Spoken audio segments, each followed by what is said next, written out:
Bonjour à tous. Je ne vais pas utiliser de ça, je vais faire très court parce que vous n'êtes pas là pour m'écouter, vous êtes là pour écouter la conférencière et sa conférence. Je me présente pour ceux qui ne me connaissent pas, je suis Barbara Dufour, je suis présidente de l'ONG Agronomes et Vétérinaires sans frontières qui organise ces conférences sans frontières. Je vous prie d'excuser le directeur général qui n'est pas là ce soir parce qu'il est en Équateur, justement, on vient de l'apprendre, mais il est dignement représenté par un membre du CODIR, la directrice financière et demi, qui est parmi nous ce soir et qui a fait cet effort important pour elle et pour nous.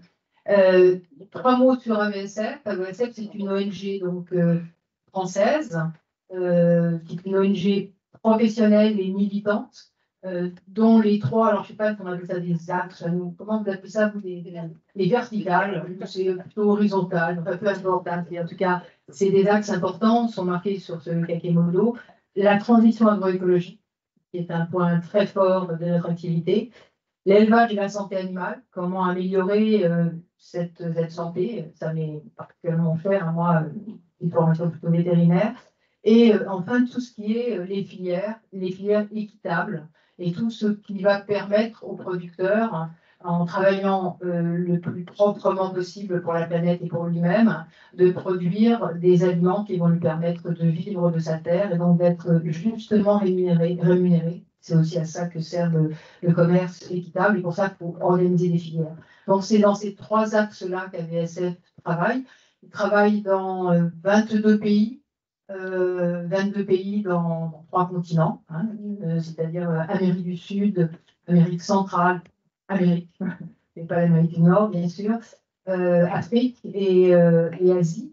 Donc, 22 pays, c'est, je parle en gros, c'est 20 millions d'euros de budget. En gros, c'est également très à la louche 300 salariés à peu près, et 300 salariés dont toute petite proportion de salariés français, c'est-à-dire une trentaine de salariés français, les autres étant des salariés dans les pays dans lesquels nous intervenons.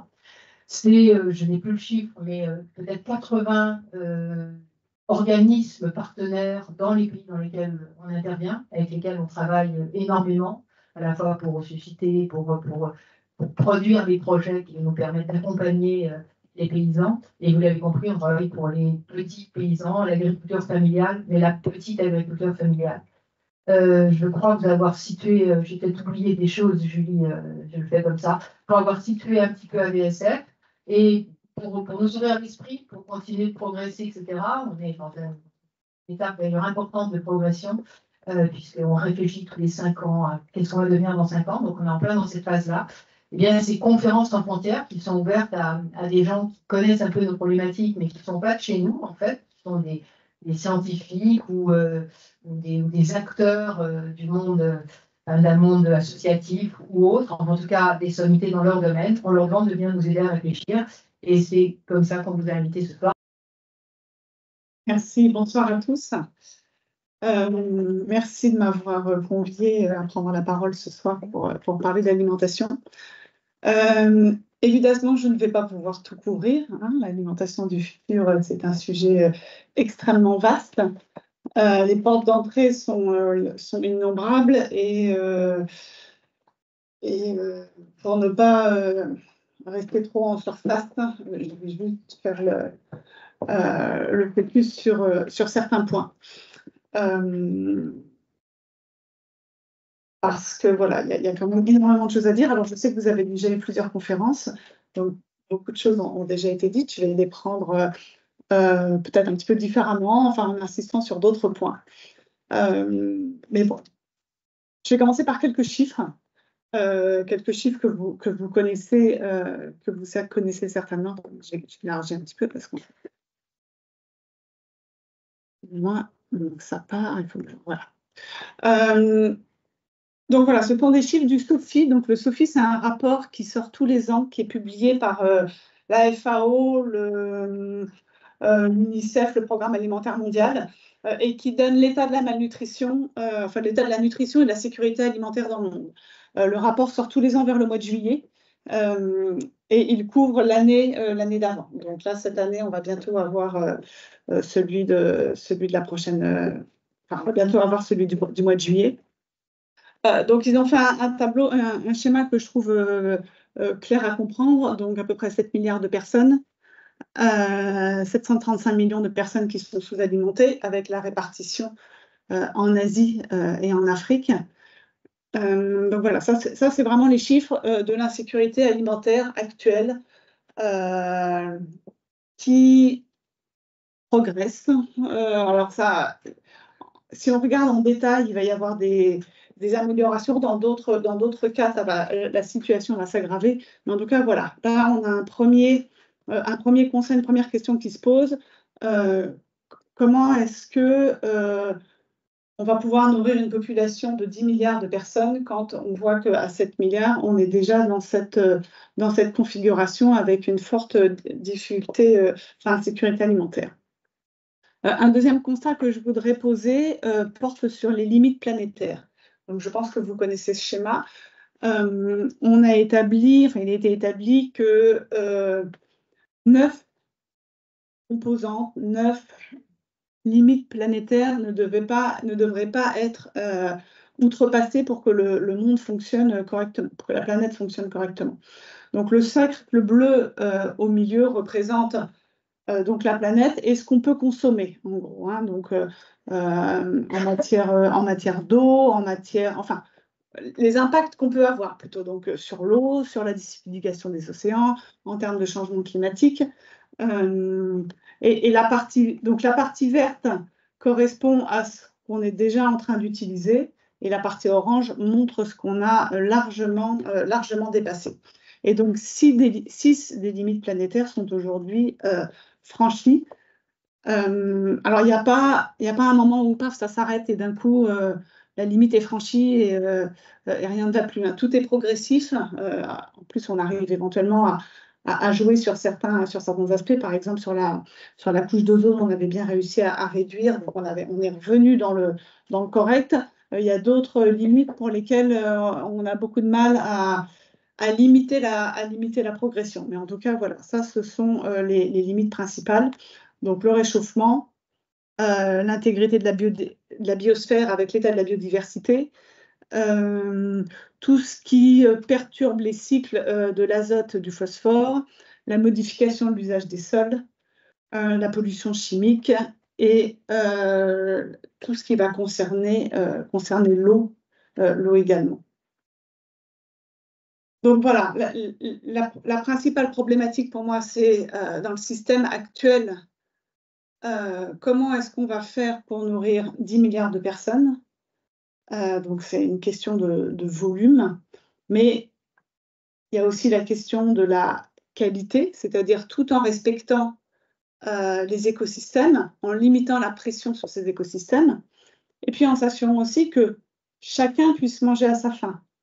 Parce que la question de l'insécurité alimentaire va aussi parler de la qualité. Donc, il y a la quantité de nourriture, la quantité d'aliments disponibles et la qualité de ces aliments. Parce qu'en fait, on va entrer un petit peu dans le détail.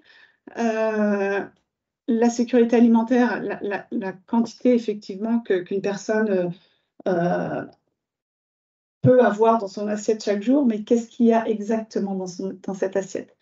Et on va parler de nutrition.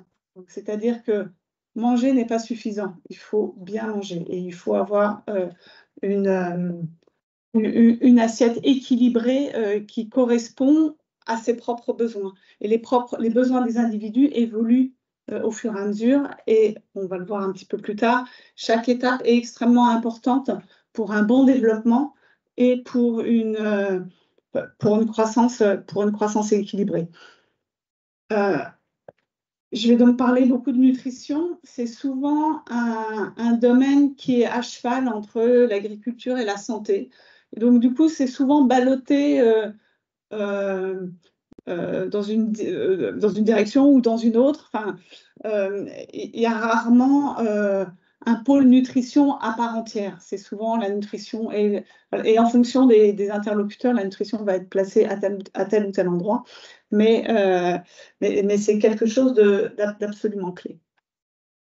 Pour me présenter un petit peu plus en détail, Donc moi, je travaille pour Nutri7. Je vais parler de cette entreprise un petit peu plus tard. J'ai rejoint le groupe, puisque c'est un groupe, j'ai rejoint le groupe il y a 3 ans.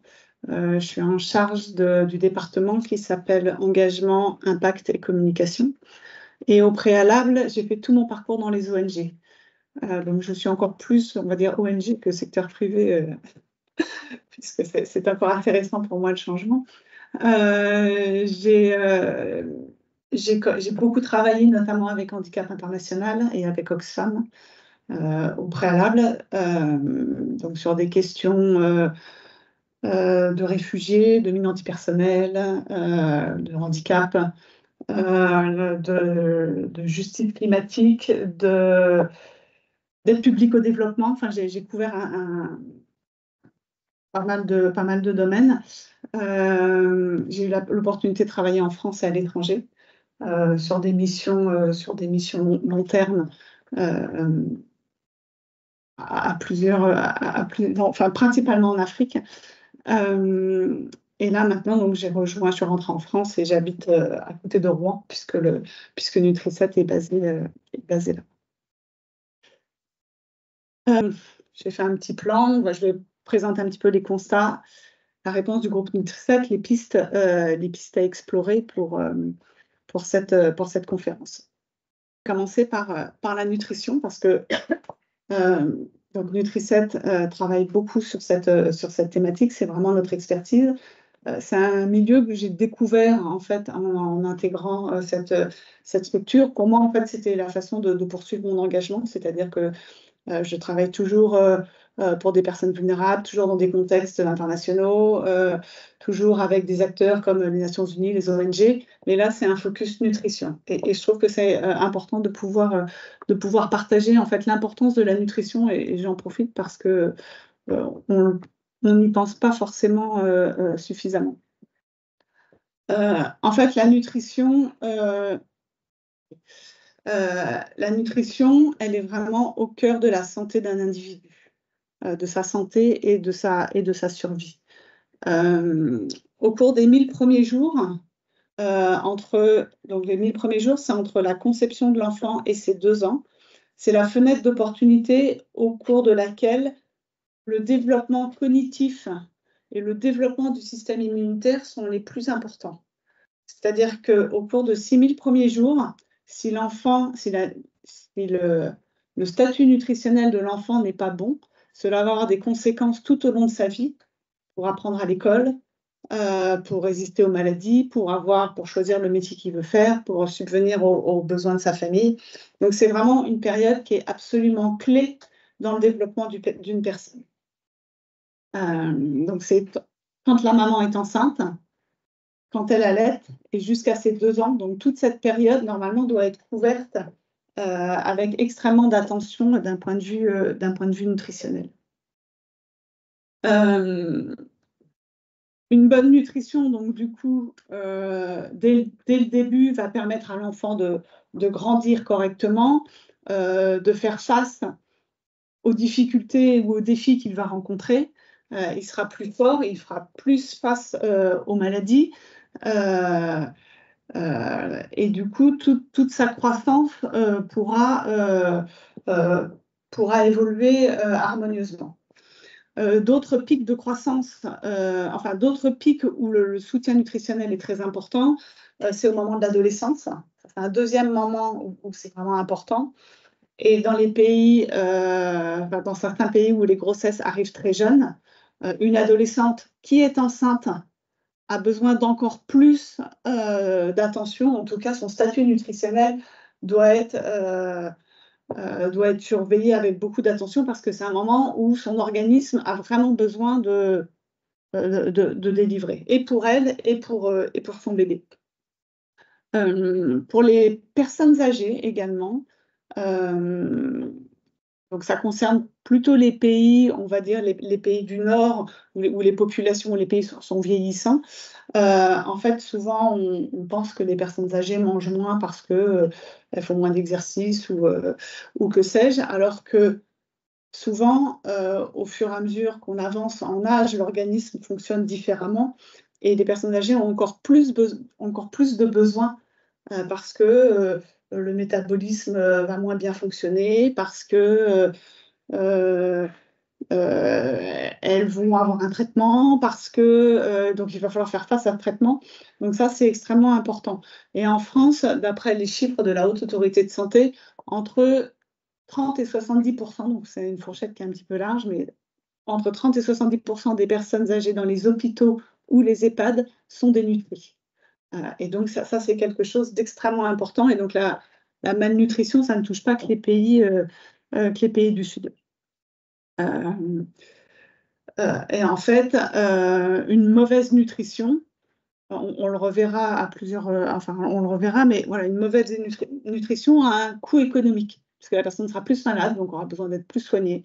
La personne sera moins performante à l'école, ou en tout cas apprendra moins bien, donc finalement elle ira passer des années sur les bancs de l'école sans faire grand-chose. Elle aura peut-être du mal à avoir un bon métier qui lui permette de subvenir aux besoins de sa famille. Donc du coup, ça veut dire que toutes les dépenses publiques qui vont être mises par des services publics, finalement, ça ne va pas pouvoir produire l'effet escompté parce que voilà, il y a des choses qui fonctionnent moins bien. Si je fais un petit focus sur la malnutrition plus spécifiquement, alors la malnutrition, en fait, c'est une mauvaise nutrition, donc dans un sens ou dans un autre, hein, puisque normalement, on doit avoir les apports qui correspondent aux besoins de ce qu'on fait, hein. Donc, on ne doit pas manger ni trop, enfin, on ne doit pas avoir trop d'apports et on ne doit pas avoir trop peu d'apports non plus, sinon c'est déséquilibré. Donc, quand il y a une surnutrition qui est aussi une malnutrition, ça mène à la surpoids, à l'obésité, ou une sous-nutrition, donc là, ça va mener à, en fonction de la gravité de la situation, à l'émaciation. Donc, l'émaciation, c'est les enfants qui sont vraiment très très maigres et qui arrivent vraiment à quelques jours de la mort si rien n'est fait. Les enfants qui sont kwashiorkor également. Et après, voilà, on va avoir des retards de croissance, des difficultés cognitives. Donc là, je vous ai mis quelques chiffres. Quelques chiffres. Ce qui est intéressant, c'est de voir que les enfants qui sont oui, est-ce qu'on voit ici à peu près? En gros, il y a quasiment autant d'enfants qui sont en situation de malnutrition aiguë que d'enfants qui sont en situation d'obésité.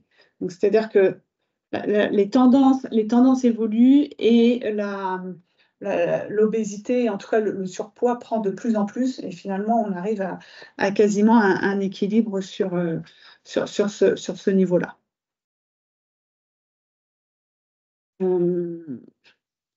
Si on parle d'alimentation maintenant, donc un petit peu plus large, on a parlé vraiment de nutrition, maintenant on va parler un petit peu d'alimentation. Donc là, c'est la couverture du SOFI de l'année précédente qui faisait un focus particulier sur l'alimentation saine. Vous voyez la dernière ligne. Donc chaque année, quand le rapport sort, il choisit une thématique spécifique.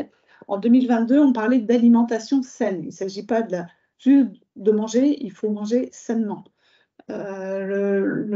L'édition de l'année dernière portait sur l'urbanisation et la transformation en fait des modes de vie entre zones rurales et zones urbaines. Donc là, je vous ai remis quelques chiffres. Donc plus de 3 milliards de personnes, donc 42% de la population, ne pouvaient pas, faute de moyens, de s'alimenter sainement en 2021. Donc c'est vraiment cette capacité à manger correctement en tenant compte de ses besoins. Et donc, voilà, quand je vous disais que ça augmente, que les chiffres se détériorent, ça représente une augmentation de 134 millions par rapport aux chiffres enregistrés avant la pandémie. Donc, tous les ans, ils mesurent d'une année sur l'autre quelle est la progression. Voilà. Donc, avec le Covid, ça avait été une vraie charnière. C'était relativement facile de dire avant-après parce que s'était passé tellement de choses pendant le Covid. Mais donc, voilà, on reste quand même sur ce référentiel. Donc, avant 2020, donc en 2019 et avant, la situation était telle, mais voilà, malgré la reprise, on est quand même à plus de 134 millions de personnes en plus qui souffrent de malnutrition. Là, j'ai mis un petit tableau sur la variation du coût d'une alimentation saine. C'est-à-dire que les colonnes représentent des années. Donc le rouge foncé en premier, 2017, 2018, 2018, 19, et etc. jusqu'à 2021. Et après, c'est un 2019 et 21. Voilà, donc là, c'est plutôt le différentiel. Mais ça montre voilà, que chaque année, le coût de l'alimentation saine augmente. Donc ça veut dire que les personnes doivent avoir des revenus suffisants pour pouvoir acheter et acquérir cette alimentation saine. Et donc dans certains pays, c'est complètement impossible. Là, j'ai pas repris les chiffres, mais je crois que en Afrique, pour avoir une alimentation saine, c'est à peu près 4 euros par jour, ou 3 euros par jour pour pouvoir manger correctement pour une personne. Donc, quand on sait à peu près le niveau des revenus et des salaires, on voit que tout de suite, là, ça ne marche pas. Donc, si je continue sur les grandes tendances, donc ça, c'est pareil, c'est des petits messages que j'ai repris du SOFI. Donc, entre 21 et 22, les chiffres restent stables, mais bien supérieurs à avant le Covid. Voilà, à chaque fois que ça continue, ça augmente. Beaucoup plus de personnes en Afrique. Alors, en fait, en valeur absolue, il y a plus de personnes qui sont en situation d'insécurité alimentaire en Asie, mais en pourcentage, c'est plus fort en Afrique. C'est-à-dire qu'il y a voilà, le ratio d'insécurité alimentaire est plus fort en Afrique qu'en Asie, mais ça fait plus de monde en Asie quand même, parce qu'il y a quand même plus de monde. Et les chiffres, enfin voilà, les grandes tendances, près de 600 millions de personnes seront en situation de sous-alimentation chronique en 2030. Donc la question de l'alimentation et de l'alimentation durable se pose véritablement. Là, ils estiment qu'il va y avoir il peut y avoir des améliorations en Asie, mais en revanche, pas grand-chose de nouveau pour l'Amérique latine et les Caraïbes, et pour l'Afrique, une situation qui risque de se détériorer. Donc, je vous encourage vraiment à regarder le SOFI quand il sort, en juillet à peu près. Il y a toute une série de communications qui sont faites, et c'est un gros rapport, mais il y a des versions allégées qui sont quand même extrêmement intéressantes. Toujours dans les constats, je voudrais parler à un moment du système alimentaire. Donc là, je vous ai mis ce qui est le plus simple en représentation du système alimentaire. En gros, c'est tout ce qui va de la fourche à la bouche, qui comporte toutes les pratiques alimentaires, toutes les pratiques de production, toutes les pratiques de transformation, d'acheminement. C'est vraiment tout ça, le système alimentaire. Donc, c'est quelque chose d'extrêmement vaste, d'extrêmement complexe. Je vous ai mis la version un peu plus complète du schéma. On retrouve au milieu le pilier du système alimentaire qui va être traversé d'une part par des questions de politique et de gouvernance, qui va être impacté par les changements climatiques, par l'investissement privé, par la croissance ou non économique, par les conflits. Donc, en fait, c'est extrêmement complexe. Donc, quand on parle de transformer les systèmes alimentaires, et on va en parler un petit peu, voilà, il faut savoir qu'on peut jouer sur une multitude de sujets. En 2021, il y a eu le Food System Summit, donc le sommet sur les systèmes alimentaires, avec des grandes orientations qui ont été prises. Donc ensuite, comment est-ce que ça se décline dans toutes les politiques, dans toutes les pratiques. À la fois, on se dit, je vais pouvoir jouer à un moment, mais en même temps, il y a tellement de choses à prendre en compte que c'est quelque chose de vraiment complexe. Et pourtant, le système alimentaire tel qu'il existe aujourd'hui est dysfonctionnel. Donc là, j'ai indiqué quelques aspects, mais en fait, ça ne marche pas, quoi. À la fois, les gens meurent de faim, à la fois les gens sont malades et il y a de plus en plus de maladies cardiovasculaires, de l'obésité. En même temps, il y a un gaspillage énorme à tous les niveaux, que ce soit au niveau des pertes de la production ou au niveau de la consommation, où il y a des quantités astronomiques qui sont jetées. Les producteurs, les petits producteurs donc, qui nous nourrissent font partie des personnes les plus pauvres, alors que c'est complètement indispensable. Il y a une gabegie en fait, d'énergie, d'eau. En fait, quand on parle de gaspillage alimentaire, c'est pas juste ah bah tiens, il y a un truc en train de pourrir dans mon frigo, je le jette. Mais en fait, ça veut dire que c'est ça, mais ça veut dire que des gens ont travaillé pour planter des matières premières agricoles, ça a été récolté, peut-être qu'il y a eu des engrais qui ont été mis, ça a été transporté, il y a eu de l'emballage, il y a eu de l'utilisation de plastique, il y a eu l'utilisation de toutes ces choses-là, ça a été stocké dans un supermarché, qui a été éclairé, ça a été transporté, et à la fin, c'est jeté. Donc effectivement, il y a le contenu du yaourt qui est jeté, mais il y a tout le... Il faut se dire que tout le travail qui a été nécessaire à la production de ce yaourt a aussi été jeté. Donc voilà, ça fait ça fait un gaspillage, mais encore plus important. On va se rendre compte que pour un repas, les aliments qu'on utilise, en tout cas les ingrédients qu'on utilisés pour composer le repas, si on cherche les origines, enfin, d'où viennent tous ces produits, enfin, ils ont fait le tour de la Terre où on a été obligé d'utiliser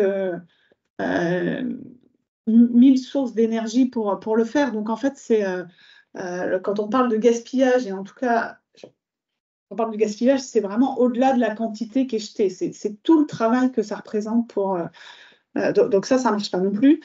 Une pollution, une très forte pollution, puisque c'est à peu près un quart des émissions de gaz à effet de serre. En fait, avant, on produisait uniquement avec de l'énergie solaire et l'eau qui tombait. Enfin voilà, c'était juste ça, c'était local, ça fonctionnait comme ça. Maintenant, avec le recours aux énergies fossiles, c'est de l'engrais, c'est de la transformation, c'est du transport, c'est de la distribution. Donc en fait, l'impact carbone de ce qu'on consomme a été complètement modifié. Et en fait, le prix d'un aliment qu'on achète ne représente absolument pas l'impact qu'il a sur son environnement. Euh, quand on achète,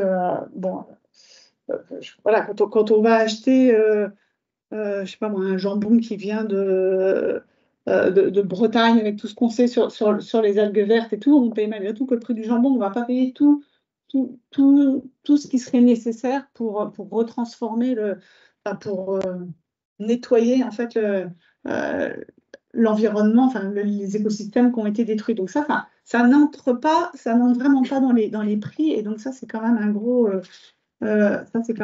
gros problème. Et puis donc en fait, ce qu'on constate aussi, c'est que avec cette possibilité de faire pousser tout et n'importe quoi et de transporter les aliments et de les conserver. À la fois c'est extra parce que c'est aussi ça qui a permis d'augmenter vraiment la production et de toucher un maximum de personnes. Mais maintenant, vous allez dans un supermarché, vous trouvez tous les fruits à n'importe quelle saison qui viennent de n'importe où. Et donc ça c'est un vrai problème parce qu'on perd le lien.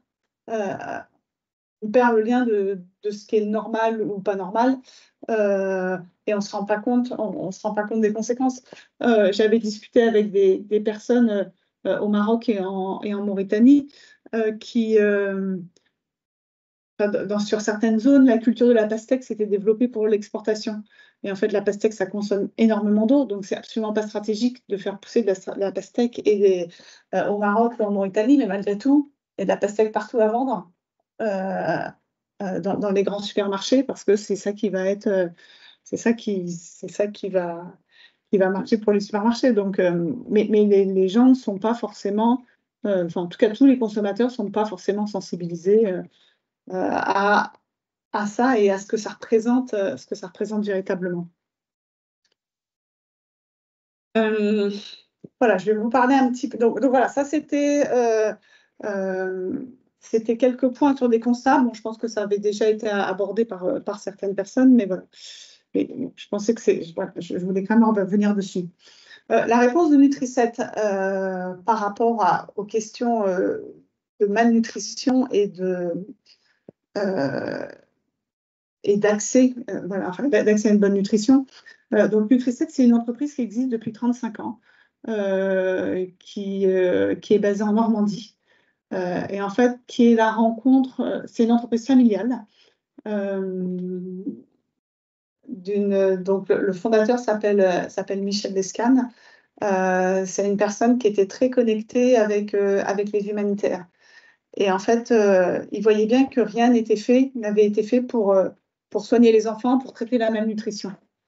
Il venait déjà d'une famille d'industriels, hein, puisqu'il venait de la famille de Maminova. Donc c'était déjà un parcours industriel entrepreneurial.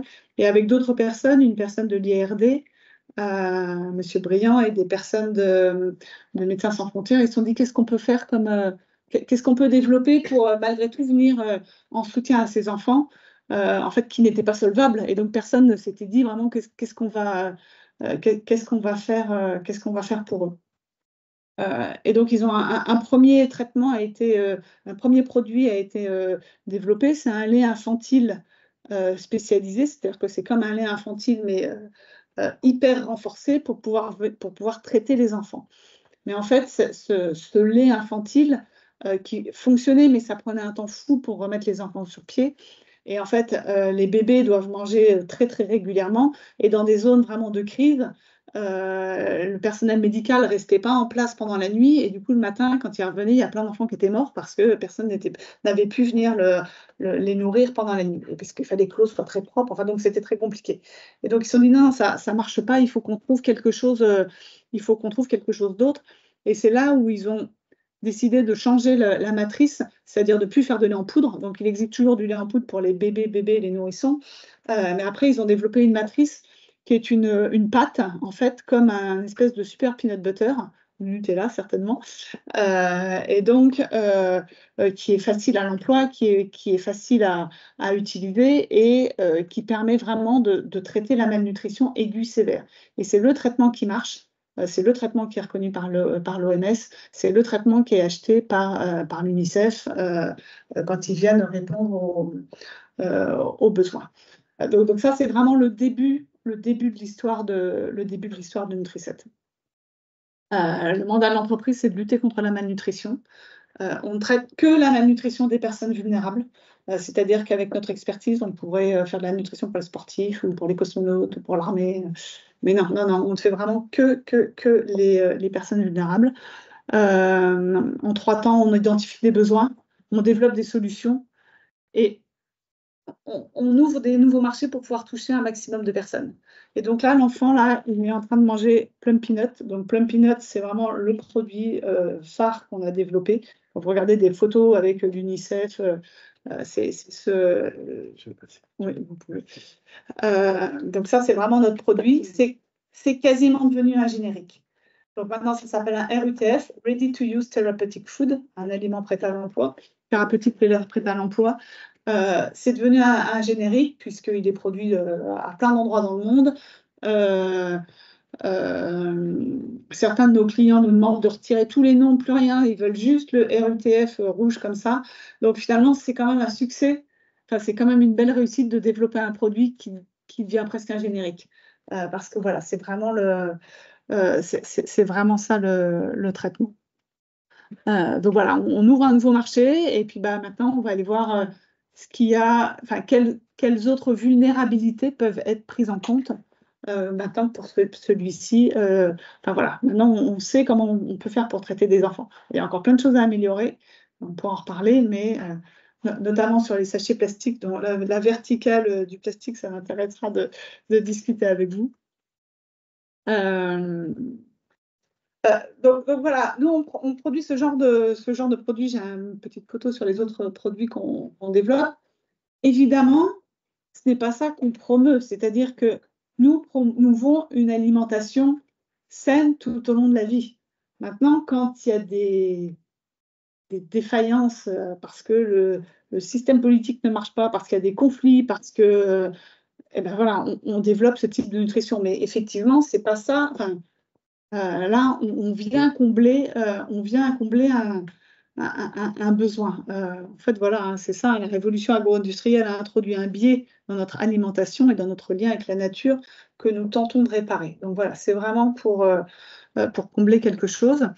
Et on intervient quand l'alimentation normale ne suffit plus. C'est pas l'idée, c'est pas de donner des sachets comme ça individuels à tout le monde, c'est vraiment de venir combler un besoin.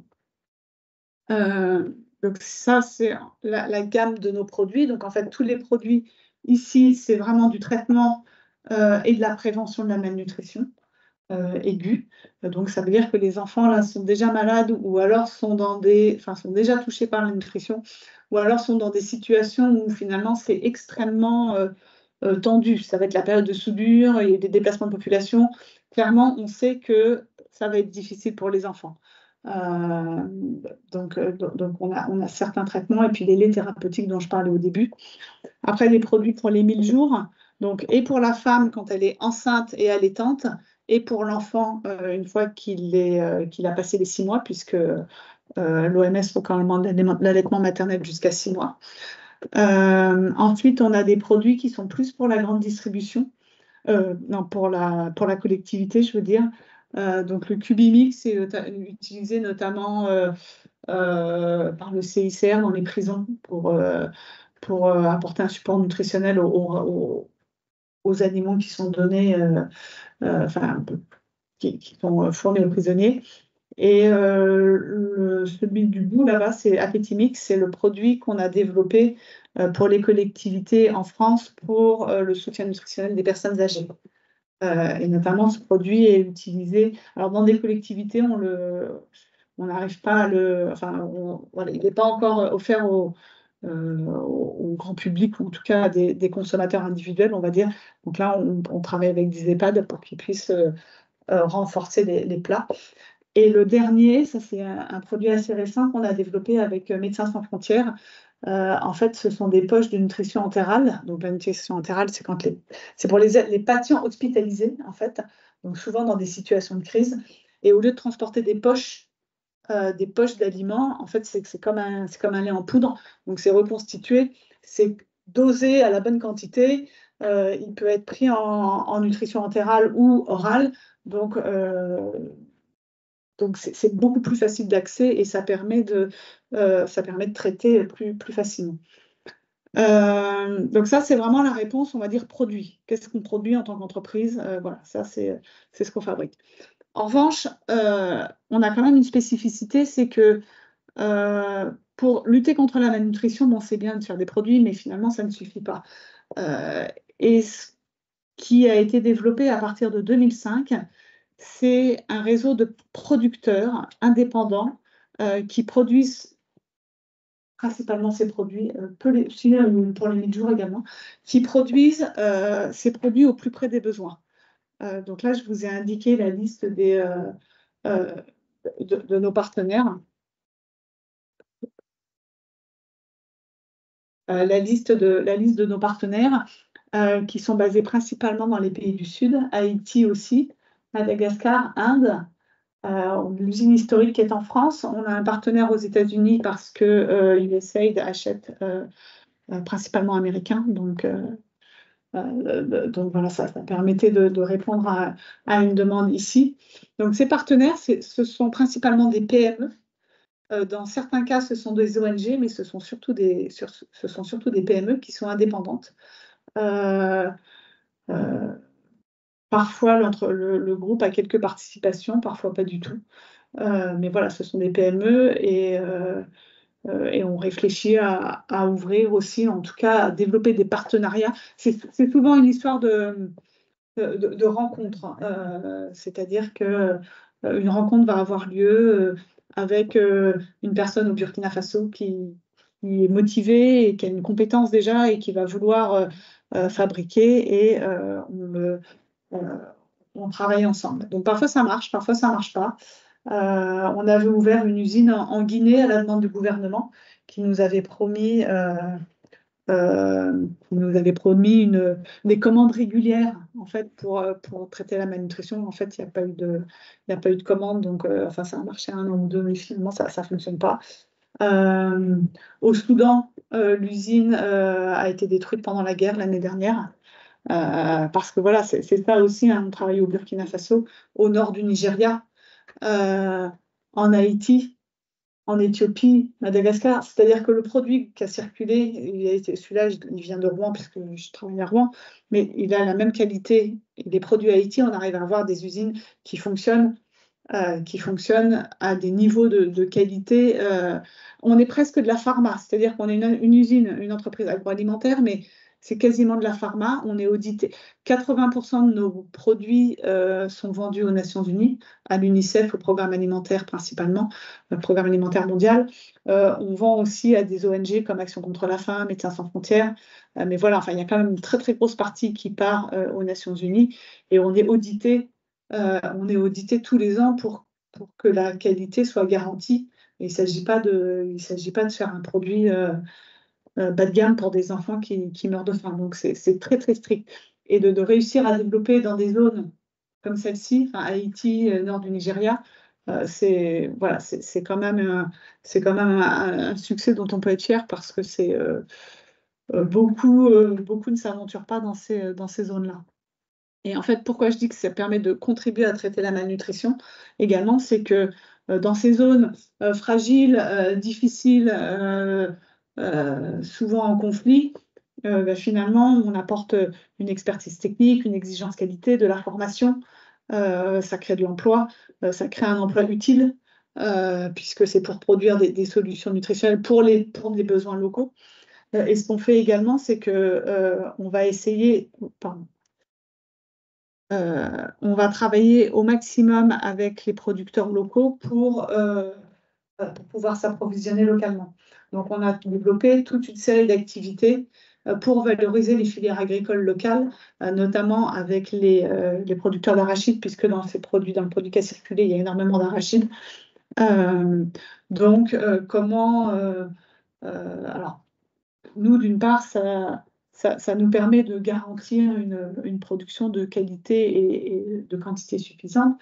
Et en même temps, ça permet vraiment de pouvoir développer un écosystème. Donc là, c'est l'arachide, on va travailler avec le sucre, on va travailler avec les matières qu'on peut trouver sur place. On reste malgré tout obligé d'importer une certaine partie des aliments, enfin des ingrédients, je veux dire, parce que quand on produit en France, on n'a pas d'arachide. En revanche, quand on produit en Afrique, on n'a pas de poudre de lait. Donc voilà, il y a quand même des échanges. À part les États-Unis et l'Inde, où ils trouvent tout sur place, il y a toujours des mouvements d'ingrédients qui sont nécessaires.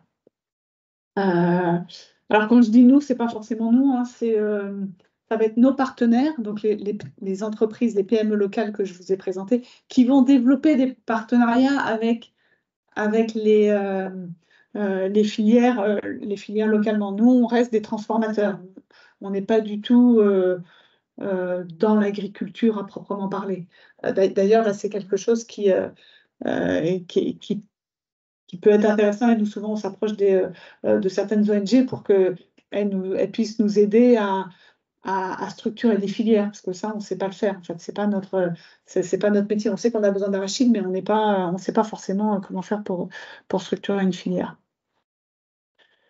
Et puis là, voilà, c'était un petit exemple sur la filière arachide au Soudan. Alors malheureusement, avec ce qui se passe au Soudan, ça marche pas très bien, mais voilà, l'idée c'était de faciliter les cultures, la culture d'arachide, d'avoir une unité de torréfaction, puisque du coup l'arachide doit être toasté, enfin, il faut la décortiquer, trier, toaster, enfin, il y a tout un système de production, enfin de transformation avant qu'on puisse l'utiliser.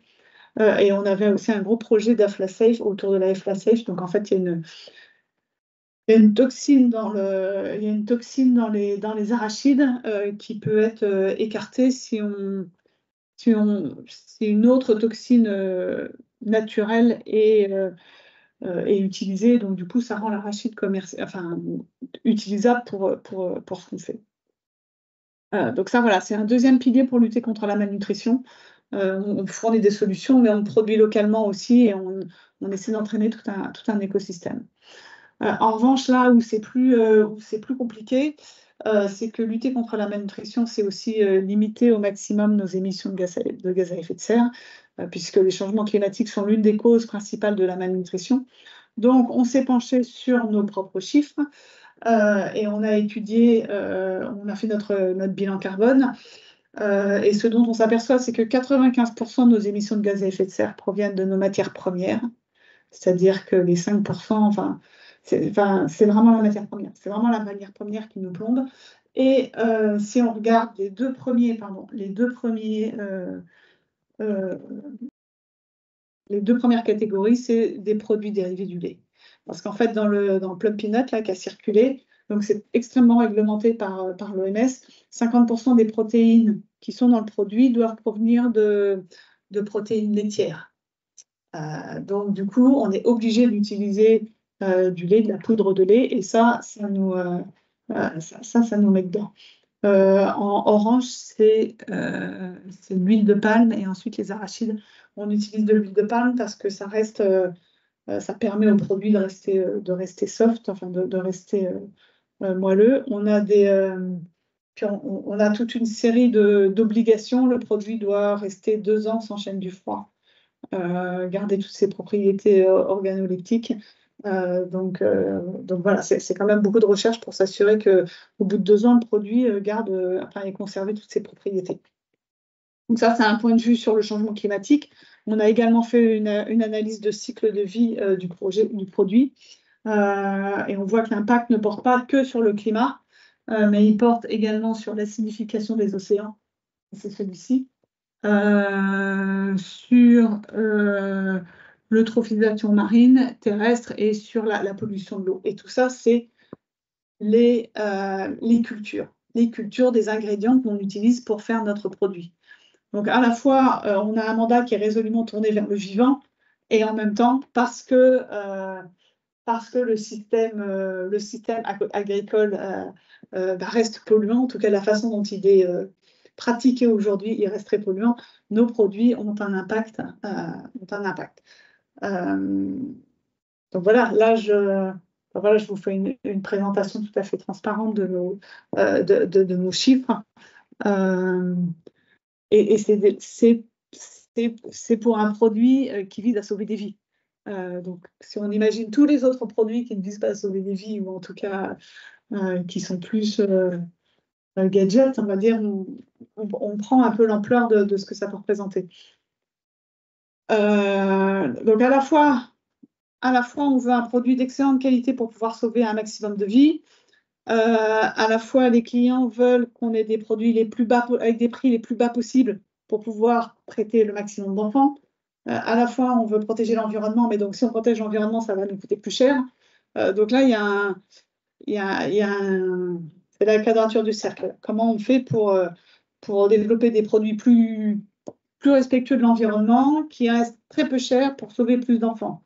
Et est-ce qu'il vaut mieux sauver les enfants tout de suite ou avoir des produits plus sains qui ne vont pas perturber, qui ne vont pas accélérer encore le changement climatique? Donc, il faut qu'on travaille sur nos matières premières. Il faut qu'on parvienne à valoriser nos actions. Par exemple, aujourd'hui, l'huile de palme, on est passé en 100% RSPO. Alors, ce n'est pas encore extraordinaire, mais d'après la littérature, l'huile de palme RSPO émet 15% de moins que l'huile de palme conventionnelle. Donc, ça nous coûte évidemment plus cher. On n'a pas répercuté sur les prix. Mais voilà, donc on aimerait bien que les clients, les Nations Unies notamment, demandent ça comme règle, en fait. C'est-à-dire que voilà, là, il y a quelque chose de très facile à faire. On change d'huile. On change de fournisseur et ça marche. Donc ça, on aimerait que...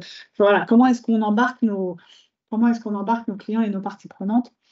Alors là, excusez-moi, ça passe un petit peu en anglais, mais si on fait le focus vraiment sur les produits laitiers, il y a d'une part comment on peut s'approvisionner avec du lait le plus respectueux possible. Donc, d'où vient le lait, en fait? Est-ce que c'est des fermes éco-pâturées?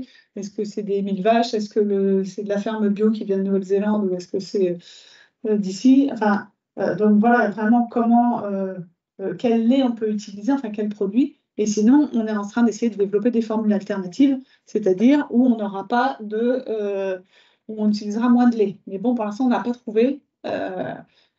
On n'a pas trouvé mieux, que les protéines qui viennent du lait. Parce qu'en fait, quand on dit 50% des protéines doivent venir du lait, oui, alors on pourrait se dire on va remplacer les protéines de lait par des protéines de criquet, on a des protéines de légumineuses ou de je ne sais quoi. Mais en fait, dans le lait, il n'y a pas que des protéines, il y a aussi d'autres choses. Et en fait, le lait, ça reste encore l'un des meilleurs ingrédients pour les enfants. Donc, on cherche, mais et l'OMS nous a dit, en gros, nous, on est prêt à changer la formule si vous arrivez à prouver que une nouvelle formule serait au moins aussi performante. Donc, on cherche, mais...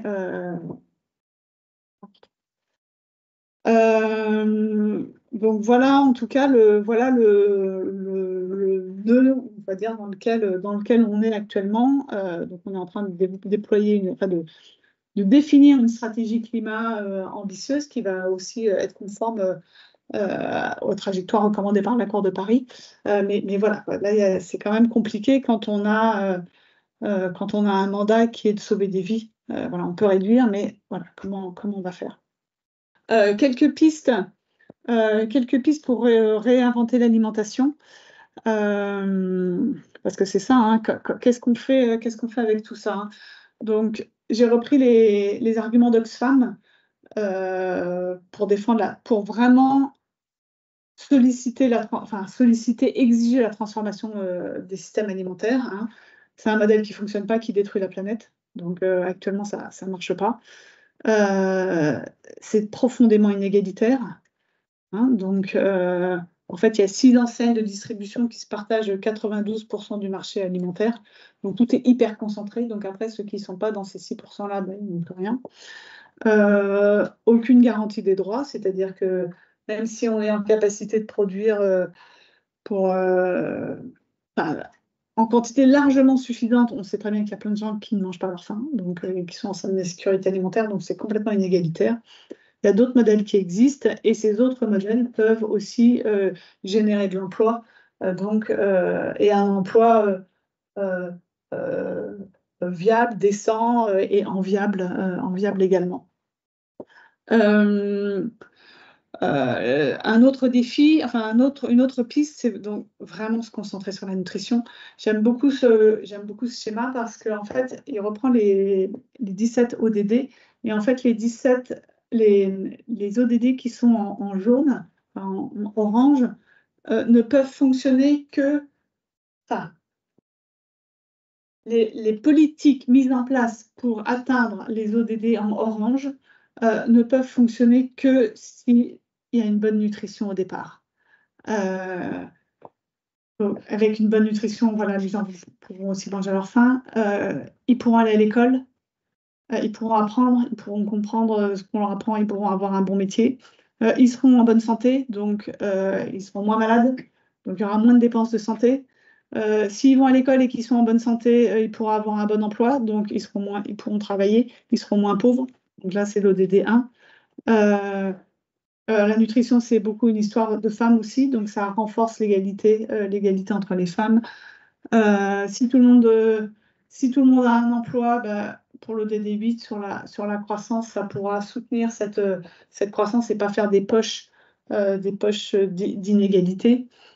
Si on a une bonne nutrition, des bons aliments, eh bien moins d'impact sur les océans. Et le 16, je ne vois plus ce que c'est. Mais voilà, c'est ça, des sociétés stables, c'est-à-dire que souvent la famine et les conflits vont ensemble. Donc ça, c'est quelque chose à garder en tête. Et d'après les chiffres les données de la Banque mondiale, 1 euro investi dans la nutrition peut générer jusqu'à 1 dollar peut générer jusqu'à 16 $ de retour sur investissement. Pour la Banque mondiale, c'est le meilleur investissement. Investir dans la nutrition, c'est ce qu'il y a de plus rentable et de plus profitable et de plus efficace, en tout cas pour arriver à un développement. Donc ça, vraiment, Voilà, il faut vraiment le garder en tête. D'autres réflexions, d'autres pistes, en fait, des approches holistiques. Donc là, c'est l'approche One Health qui vise à combiner à la fois la santé humaine, la santé animale et la santé des écosystèmes, enfin, la nature et l'environnement. Et donc voilà, c'est passé d'une approche vraiment centrée sur l'homme à une approche basée sur la santé de l'homme, enfin de l'humain et de la nature et des animaux. C'est-à-dire qu'on ne peut pas juste regarder par un bout de la lorgnette si si, si les gens vivent dans des zones polluées, eh bien forcément, ils ne seront pas en bonne santé. Donc, on peut toujours les soigner, mais si vous êtes toujours pollué, ça ne sera pas hyper efficace. Donc, voilà, cette approche One Health qui est en train de se structurer.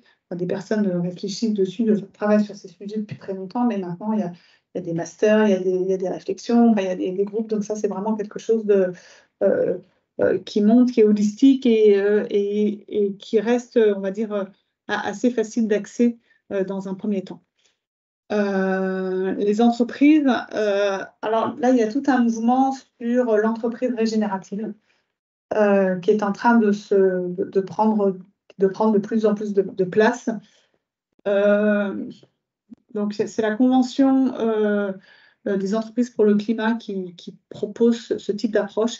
Il y a aussi un think tank qui s'appelle Lumia qui travaille dessus. Et en fait, pareil, c'est une approche dans laquelle on va essayer de se dire, voilà, enfin, quelle est déjà quelle est la finalité de l'entreprise régénérer déjà enfin, voilà, le social ou les choses liées aux écosystèmes et aux environnements.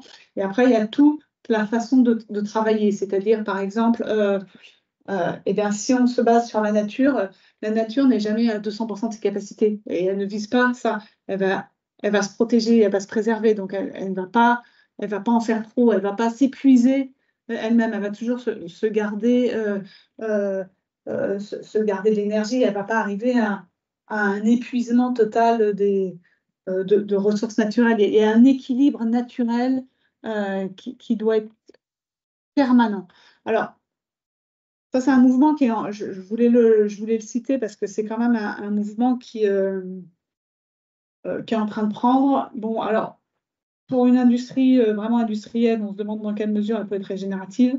Cela dit, je pense qu'il y a quand même des choses intéressantes à aller chercher dans cette réflexion, dans son approche, pour regarder les choses différemment. Enfin, on ne fait plus que voilà, de faire que le regarder le profit, ça marche plus. Il faut, voilà, enfin, si on veut, on parle plus de profit, on parle de prospérité, en fait. C'est-à-dire que si on veut que ça marche pour soi, il faut que ça marche autour de nous également, sinon ça ne fonctionne pas. Une autre piste pour une alimentation durable, c'est ce fameux triangle de l'inaction. En fait, chacun reste un petit peu dans son coin. Les consommateurs ne vont pas changer leur mode de vie. Je vois pas pourquoi ils arrêteraient de manger de la viande alors que c'est bon, etc., etc. Est-ce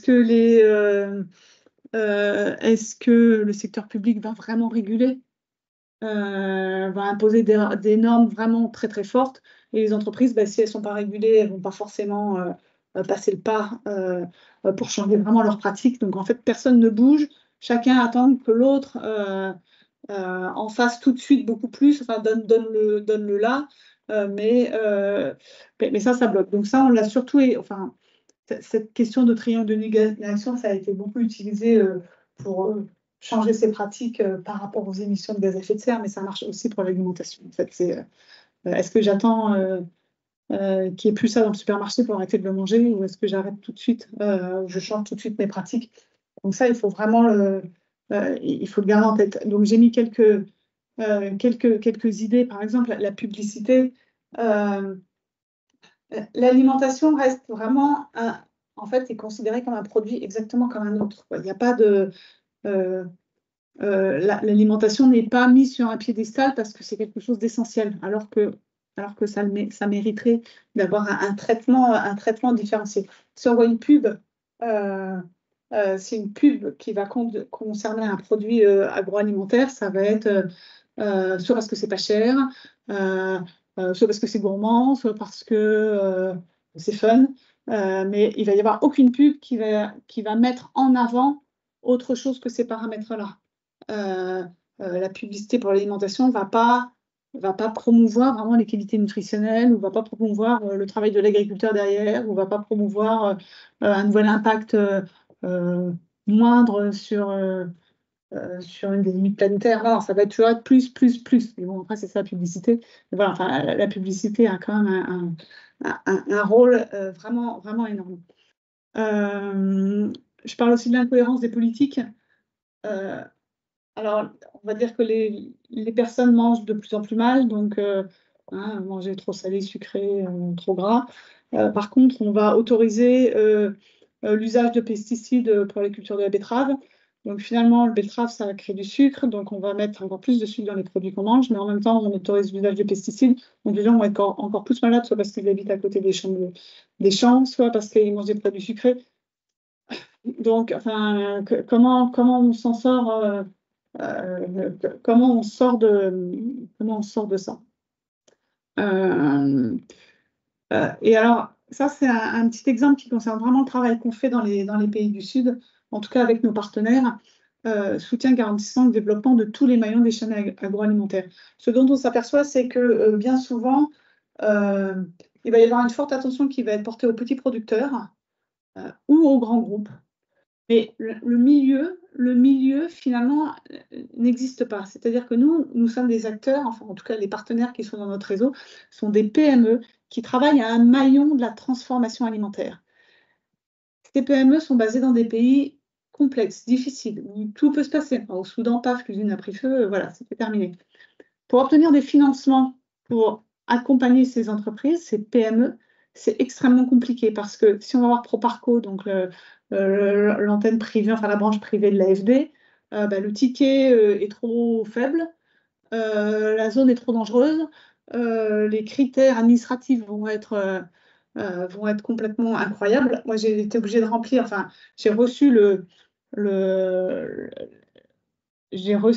formulaire à remplir on voulait juste faire une petite extension sur une ligne au Nigeria. Mais le questionnaire que j'avais d'impact environnemental et social, je pense que c'était le questionnaire pour un barrage ou un oléoduc. Non, mais ça va, c'est une PME. C'est une PME qui essaie de se développer au Nigeria. En fait, si les banques de développement ne font pas ce boulot de développement, qui va le faire? Et donc, moi, j'ai fait beaucoup de recherches de financement dans les ONG. Donc, ça marche pour les producteurs, ça va jusqu'aux coopératives, mais dès qu'on passe du côté secteur privé, même si on parle d'une PME de 40 personnes, là, il n'y a plus de financement parce que c'est le secteur privé. Donc, privé, vous allez voir Proparco. Il y a plus de... Et donc, là, il y a vraiment un gap. Il y a vraiment un gap difficile à combler. Voilà, ça c'était un exemple. Alors il y aurait 1000 autres choses à prendre en compte pour une alimentation plus durable. Mais voilà, comme je disais, le sujet est trop large et je ne suis pas une experte de tous ces points-là. Mais la démographie, les indicateurs sociaux, les conflits, les changements climatiques, la recherche qui est faite. Là, je vais reciter un exemple qui était quand même assez intéressant. L'OMS, on travaille avec le Codex Alimentarius pour la définition des produits, et il a été démontré que si on change le ratio d'oméga 6, oméga 3, c'est meilleur pour le développement cognitif des enfants. Sauf que nous, nos oméga, les oméga qui viennent des arachides, en fait, le bon ratio n'existe pas dans les arachides qu'on utilise en Afrique, parce que ce n'est pas les mêmes variétés, en fait. Et donc, si on veut répondre aux critères de l'OMS, on doit importer des arachides d'Argentine. Si on veut essayer de développer des arachides avec le bon ratio d'oméga, il faut des fonds, il faut faire des tests. Est-ce que les fermiers vont bien vouloir utiliser ces arachides? Est-ce qu'elles vont pousser? Est-ce que quand on va les mettre dans les machines, ça va marcher?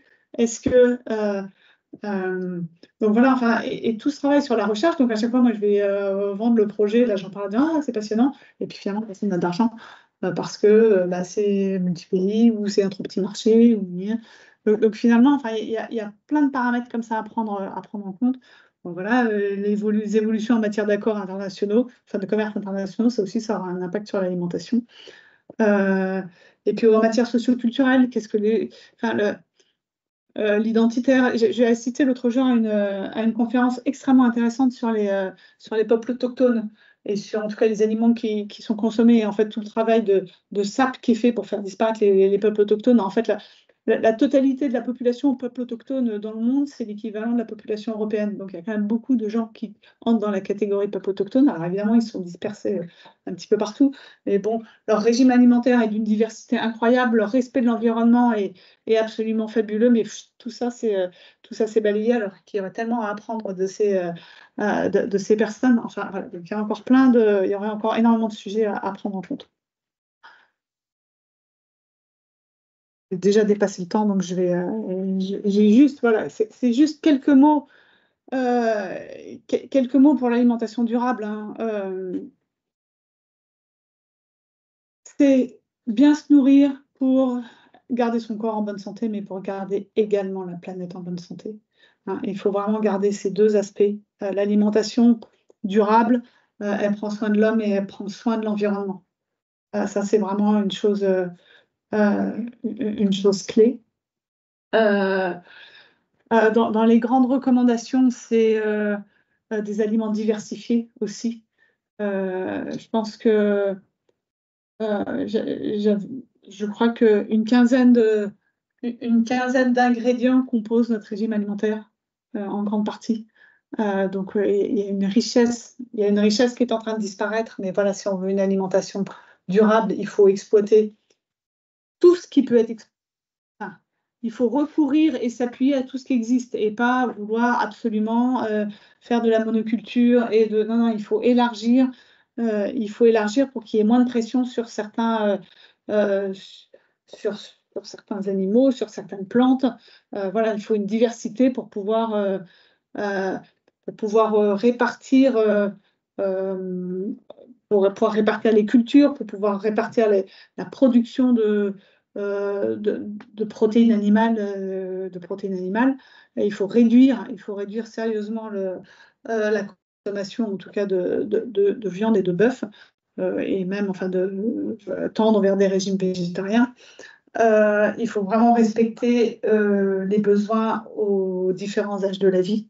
Donc là, je reviens sur mon premier paragraphe sur la nutrition, et puis garder en tête les limites planétaires et tout ce qui va permettre de s'en tenir aux limites planétaires.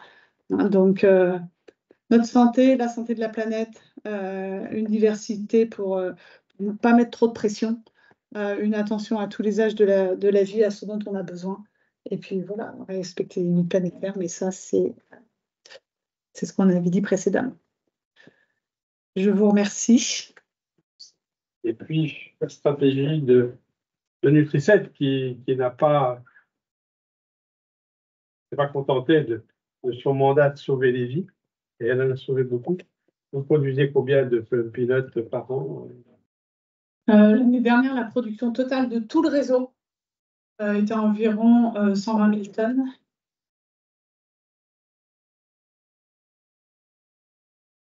Et depuis le début, je crois qu'on a pris en charge 110 millions d'enfants.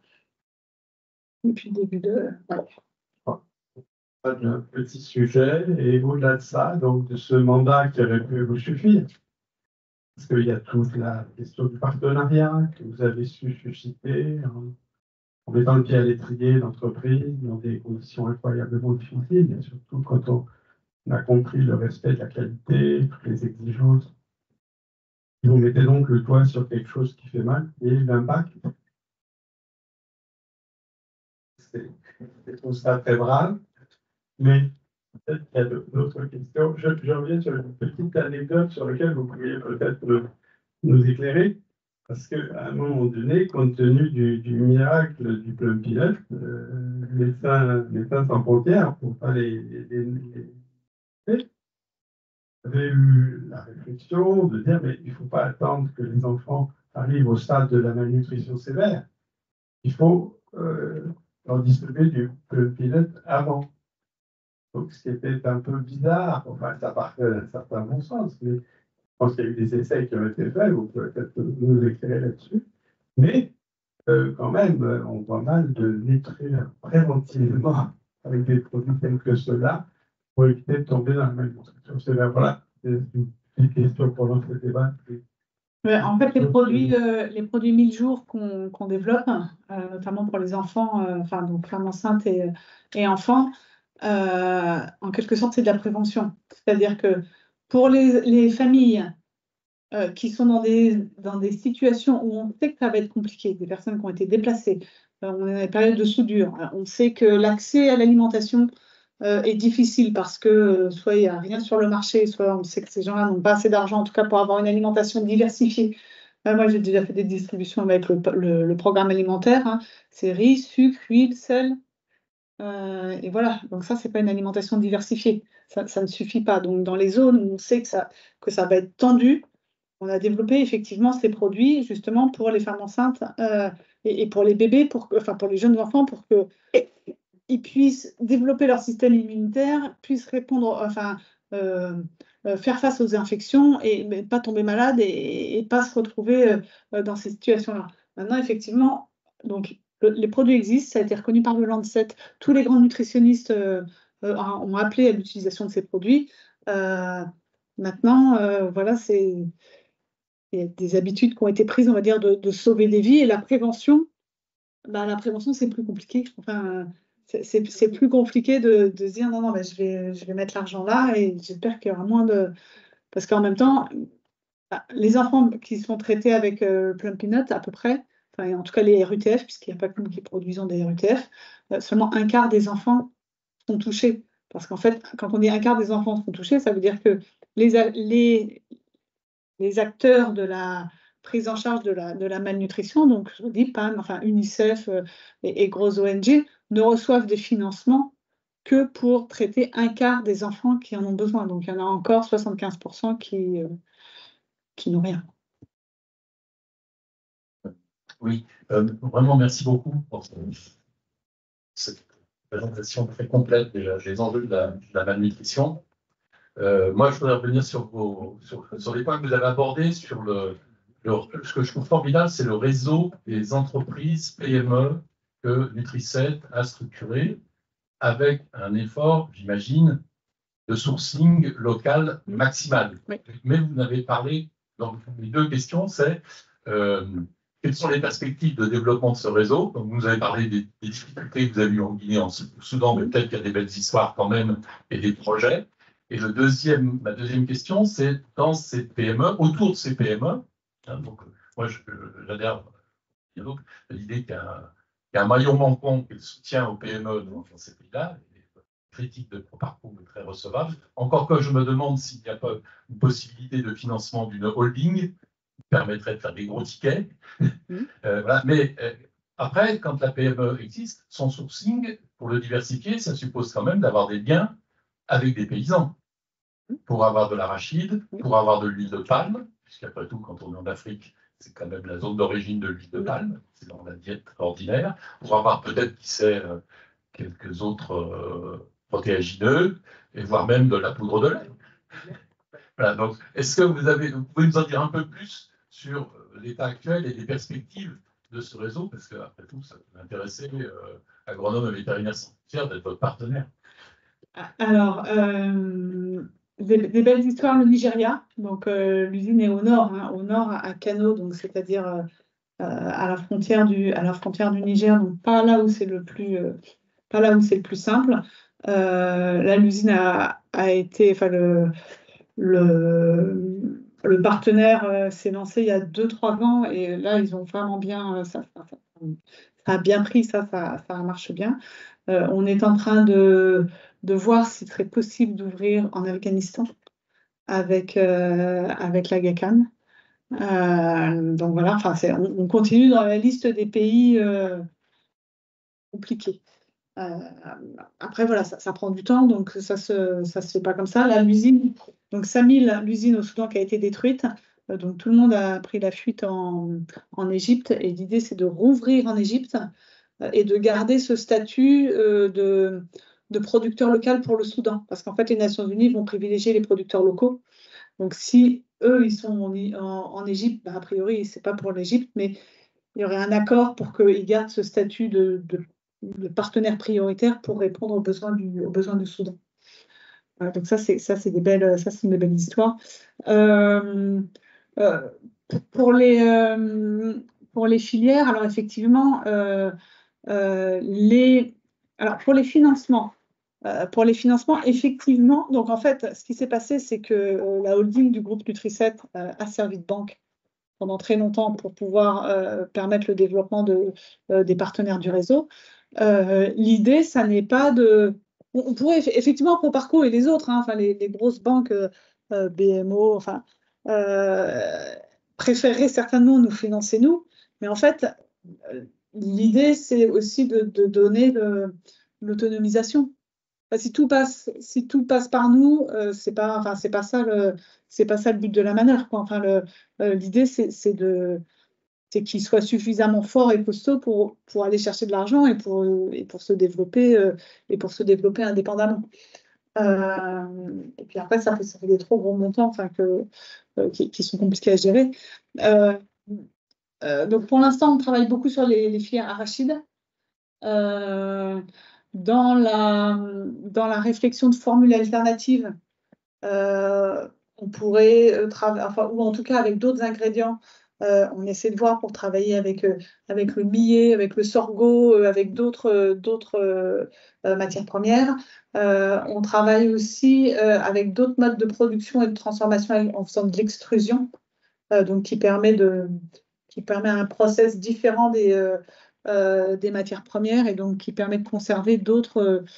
Je vais rentrer dans des sujets qui me maîtrise un petit peu moins, mais en tout cas qui permet d'extraire en tout cas d'autres composants des matières premières, et donc ça permet de. L'idéal, ce serait d'avoir non plus. C'est pas une recette unique, hein, mais elle est quand même assez similaire. Mais l'idéal, ce serait dans tel pays, la filière, je sais pas moi, karité est forte, peut-être qu'on peut remplacer une partie de l'huile de palme par du karité. Dans tel autre pays, il y a beaucoup de sorgho ou je ne sais quoi. Est-ce qu'on arrive à développer une formule où ce qu'il y a dans le sorgho permet de remplir les valeurs nutritionnelles attendues? Donc il y a ce travail qui est fait. Donc on a une équipe de recherche à Rouen qui travaille pour l'ensemble du réseau, en fait, qui va faire ces tests pour voir quelles sont la performance de ces ingrédients, enfin comment ça rentre dans la formule, puis est-ce que c'est machinable, enfin est-ce que ça marche, et après chaque directeur, on va dire, de ses partenaires, en fonction de sa formation, de ses rencontres, il va être plus ou moins mobilisé pour développer le réseau des filières et enfin faire en sorte que ça marche. Merci, ça répond en partie à la question que je voulais poser, hein, sur comment faire plus proche des formules plus adaptées à chaque pays, à chaque production, pour éviter une grande circulation, etc. Je ne suis pas sûre d'avoir eu par contre la réponse à la question. J'imagine que quand un pays produit, il produit pour lui et sa région. Comment ça se passe, ça? En fait, effectivement, les pays produisent. Des producteurs, donc au Nigeria, au Burkina Faso, à Madagascar, ils produisent d'abord pour leur région. Parfois, ils font un petit peu d'exportation dans la sous-région, en fait. Après, l'usine, par exemple, en France, elle va desservir des zones où il n'y a pas de producteurs. La Syrie, le Yémen, il y a plein de pays où il n'y a pas de producteurs. Donc, et en plus, en France, l'année dernière, il y avait eu de très gros besoins. On a travaillé l'année dernière quasiment en 7 jours sur 7, 24 heures sur 24. On peut le faire, on peut recruter des gens et ça peut marcher comme ça. En Haïti, les gens ne vont pas travailler la nuit. Enfin, c'est trop dangereux. C'est trop dangereux de venir travailler la nuit et de circuler. Donc, du coup, les productions, malgré tout, dans les pays programmatiques, c'est des plus petites productions. Et c'est vrai qu'en France, aux États-Unis, le truc peut rouler et il y a plein de zones qui sont pas couvertes. Même notre partenaire en Éthiopie, il arrive à répondre à une partie des besoins, des demandes de l'UNICEF, mais il ne remplit pas 100% il ne peut pas fournir la totalité de la demande. Donc voilà, c'est d'abord effectivement les producteurs qui vont vendre dans leur pays, dans leur région, et après, dans le cadre de la transformation de la réponse humanitaire, dans le cadre du Grand Bargain, il a été décidé vraiment de travailler sur la localisation, et c'est-à-dire de donner la priorité aux acteurs locaux. Donc finalement, ces acteurs locaux font partie de la réponse humanitaire et sont priorisés sont priorisés. Encore deux petites questions, recherche et formation. Pour la recherche, vous avez partiellement répondu. C'est vos équipes de recherche qui travaillent sur des formules alternatives, ce genre de choses, ou vous travaillez avec d'autres organismes de recherche, publics ou privés? Et puis, j'ai une petite question sur la formation. Allez. Quand on a développé les produits 1000 jours, donc nous, ça s'appelle Enov NutriButter, mais le nom générique, c'est un SQLNS, Small Quantity Lipid-Based Nutriment Supplementation. Là, on a travaillé avec tout un corpus d'universités, notamment en Californie, l'université de Davis, où ils sont vraiment experts en nutrition, et avec plein d'autres grands pontes de la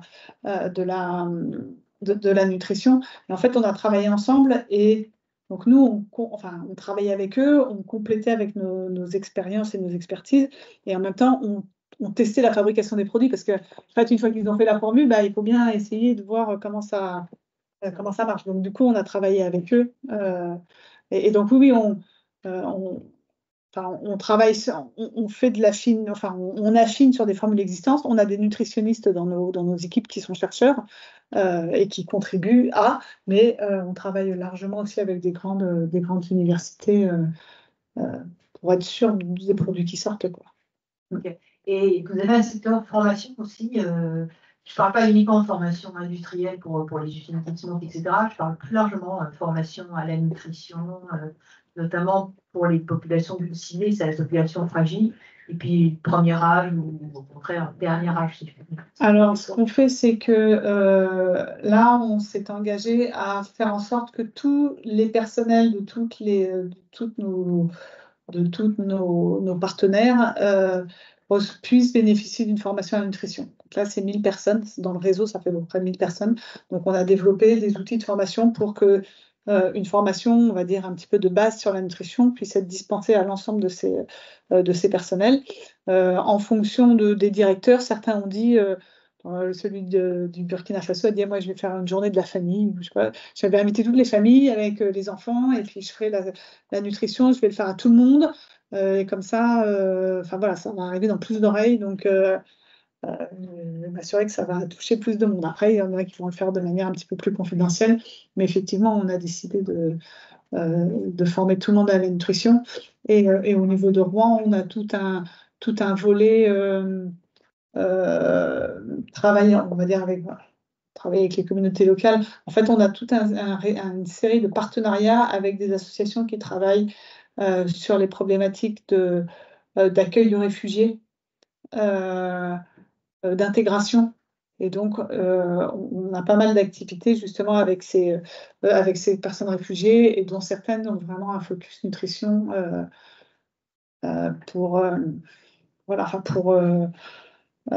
faciliter l'insertion, surtout en France. Voilà, on a quand même cette culture culinaire particulière. Bien.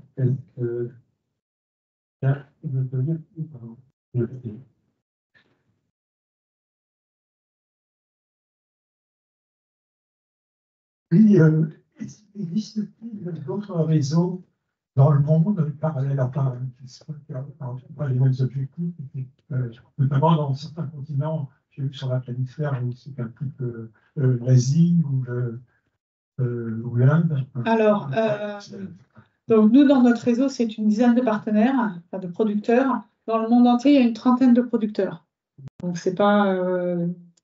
moi, je parle au nom de ce réseau Plumpy Field.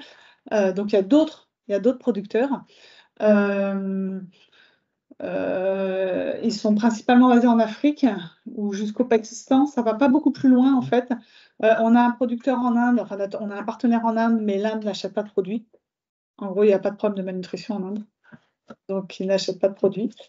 Et en Asie, ça prend pas vraiment parce que alors après, c'est plus des réflexions anthropologiques. En fait, ils reconnaissent pas ce produit qui est utilisé en Afrique et donc en Asie, ça va pas convenir. Ne se fédèrent pas l'autre part, enfin, un réseau Non. similaire ou Non. mais non, ils ne s'occupent pas. Donc, ce pays. Donc, on vend un petit peu en Asie, mais très peu.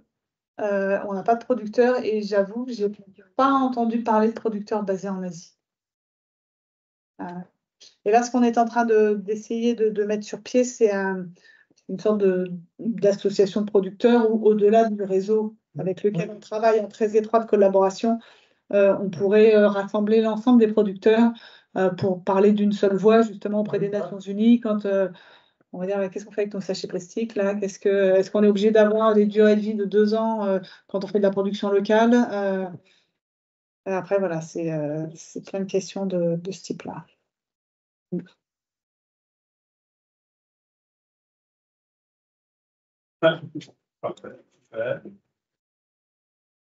Bonsoir, merci pour la présentation. J'avais 3 questions. La première, vous n'avez pas défini ce que c'était une alimentation saine et du coup, quel est le delta que vous faites avec Équilibre. La deuxième question, elle était qu'est-ce que vous pensez des OGM, notamment quand il s'agit d'avoir une culture dans les endroits qui sont difficiles en irrigation, par exemple. Et la troisième, elle est est-ce que vous développez des solutions pour l'autre aile de la gaussienne sur la malnutrition, donc les enfants qui sont en surpoids? Alors, la dernière, ça va être facile. Non, on a développé des produits, on va dire, compatibles, des boissons compatibles avec les personnes diabétiques, avec très bas indice glycémique. On développe ça en Côte d'Ivoire uniquement, avec des produits locaux et au baobab. Donc voilà, mais c'est tout ce qu'on fait. On ne va pas plus loin on a commercialisé un produit comme celui-ci. Quelle est la différence que je fais entre l'alimentation saine et équilibrée? Je ne sais pas. La question sous-jacente, c'est est-ce que vous acceptez d'utiliser des produits qui ont subi des intrants, énormément d'intrants ou des pesticides, ce genre de choses, ou alors vous bannissez ça et vous êtes plutôt sur le bio? Alors, on ne prend pas d'OGM, aucun produit avec OGM.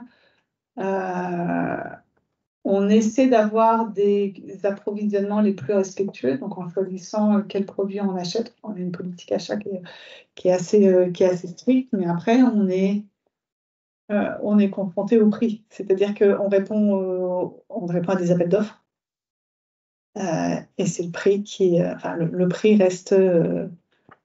le prix reste prioritaire. Après, on a essayé de développer une sorte de catalogue vert, mais en fait, c'est très compliqué aujourd'hui, on n'est pas en mesure de faire des approvisionnements 100% bio. Je veux dire, ça concernerait une trop petite partie de notre production. Donc on essaie de tendre vers ça. Après, je reviens un petit peu dans le triangle de l'inaction, hein, c'est-à-dire que nous, on va pousser, par exemple, les Nations Unies en disant soyez plus restrictifs, ou en tout cas, imposez-nous plus de règles. Eux, parce que nous, on va avoir du mal à le faire si les autres ne le font pas. Du coup, nos prix seront plus élevés et dans ce cas-là, l'appel d'offres, on sera pas retenu. Et en face, l'OMS, les Nations Unies vont nous dire ah oui, mais finalement, si on met des règles trop strictes, finalement, on va perdre la moitié des producteurs, donc on va tuer la concurrence, donc c'est pas intéressant pour nous. On aura moins de producteurs et on aura moins de quantité disponible sur le marché. Donc du coup, nous, on essaie de pousser pour que pour valoriser ce qu'on fait et pour valoriser les recherches qu'on fait et pour essayer que les choses bougent. Et en même temps, voilà, c'est pas. On aimerait que ce soit obligatoire et